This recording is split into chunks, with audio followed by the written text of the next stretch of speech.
আজি মই শাৰদীয় দুৰ্গোৎসৱ উপলক্ষে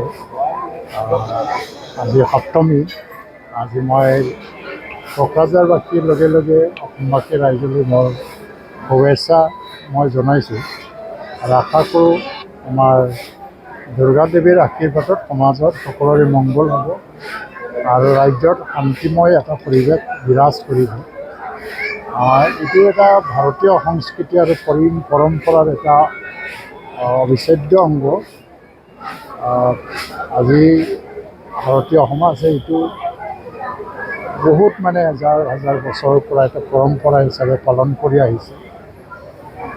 দুৰ্গা উৎসৱ এটা ধৰ্মীয় অনুষ্ঠান বুলি নহয়, এটা সংস্কৃতি হৈ গ'ল আৰু সকলো জনগোষ্ঠীয়ে আজি এই উৎসৱত আগভাগ লৈ পেলাই নিজৰ কল্যাণৰ কাৰণে আৰু আনৰ কল্যাণৰ কাৰণে পূজা অৰ্চনা কৰিবলৈ আহে। এই দুৰ্গা উৎসৱ উপলক্ষে সকলোৰে মংগল কামনা কৰিছোঁ। সকলোৰে জীৱনত যাতে মংগলময় এটা পৰিৱেশ আহে আৰু সমাজত সদায় স্থায়ী শান্তি বিৰাজ কৰে, সেইটোকে মই কামনা কৰিছোঁ। আজি মুখ্যমন্ত্ৰী উপস্থিত হোৱাৰ কথা আছিল আৰু বতৰৰ কাৰণে তেওঁ ৰূপসী বিমানবন্দৰত এটা বিশেষ বিমানেৰে অহাৰ কথা আছিল, কিন্তু এইটো বতৰৰ কাৰণে ক্লিয়াৰেঞ্চ নিদিয়াৰ কাৰণে তেওঁ আহিব পৰা নাই। আৰু ছেকেণ্ড এটেম্প তেওঁ লৈছিলে হেলিকপ্টাৰেৰে আহিব পাৰে নেকি, কিন্তু বতৰ ইমানেই বেয়া হ'ল যে হেলিকপ্টাৰৰ ক্লিয়াৰেঞ্চ নহ'ল। তেওঁ মোক আজি এতিয়ালৈকে জনামতে অহাকালি ইয়াত আহি পদাৰ্পণ কৰিবৰ কাৰণে অকল কোকৰাঝাৰ বুলি নহয়, তেওঁৰ প্ৰগ্ৰামটো কোকৰাঝাৰত আৰু বাসুগাঁও আৰু বঙাইগাঁও আৰু বিজনীলৈকে এটা চিডিউল প্ৰগ্ৰাম আছিল। বিজনীত এটা প্ৰাণ প্ৰতিষ্ঠা প্ৰগ্ৰাম আছে। সেইকাৰণে কালি আকৌ প্ৰগ্ৰাম লৈছে বুলি মই এতিয়া খবৰ পাইছোঁ। যে কালিৰ কাৰণে বতৰ যদি ঠিকে থাকে। ৰতন টাটা আজি ভাৰতৰ উদ্যোগ জগতত আজি ভাৰতবৰ্ষক পৃথিৱীত পৰিচয় দিয়া ব্যক্তি হয়। কাৰণ ভাৰতৰ উদ্যোগ ক্ষেত্ৰ ৰতন টাটা অবিহনে আৰু পৰিচয় পোৱাই নাছিল আগত। আৰু তেওঁ আহিছিল, তাৰ উত্থান পতন বহুতখিনি আছে। জিয়াদি টাটাৰ পৰা আৰম্ভ কৰি ৰতন টাটালৈকে বহুত সময়ত এই উদ্যোগৰ ভাৰতত উদ্যোগৰ যিটো এটা বিপ্লৱ আনিছে, সীমিত হ'ব লগা হৈছে, বহুত সমস্যাৰ সন্মুখীন হ'ব লগা হৈছে। কিন্তু ৰতন টাটা তেওঁ দায়িত্ব লোৱাৰ পিছত ভাৰতত টাটা গ্ৰুপ অফ ইণ্ডাষ্ট্ৰীৰ এটা নতুন মাত্ৰা আমি দেখিবলৈ পাইছোঁ।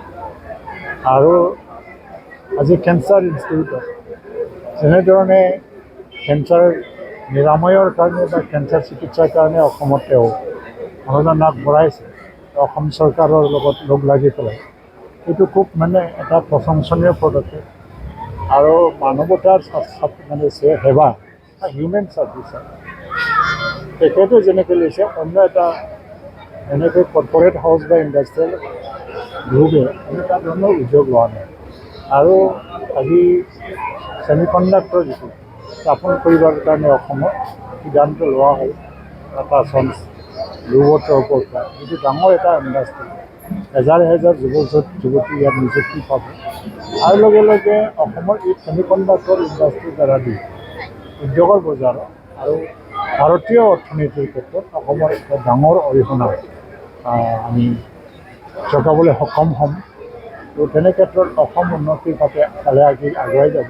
সেইকাৰণে তেখেতৰ যিটো সেৱা স্বীকৃতি দি পেলাই অসম বিভাগ যিটো উপাধি অসম চৰকাৰৰ পৰা দিয়া হৈছে, যোৱা বছৰ মুম্বাইত গৈ পেলাই এইটো হেণ্ডঅভাৰ কৰা হৈছিলে। আৰু তেখেতে অসমতো আহিছে আৰু আহি পেলাই অসমত উদ্যোগ ক্ষেত্ৰত বহুতখিনি পৰিৱৰ্তন আনিবৰ কাৰণে, এটা বিপ্লৱ আনিবৰ কাৰণে তেওঁ ঘোষণা কৰি দিছে।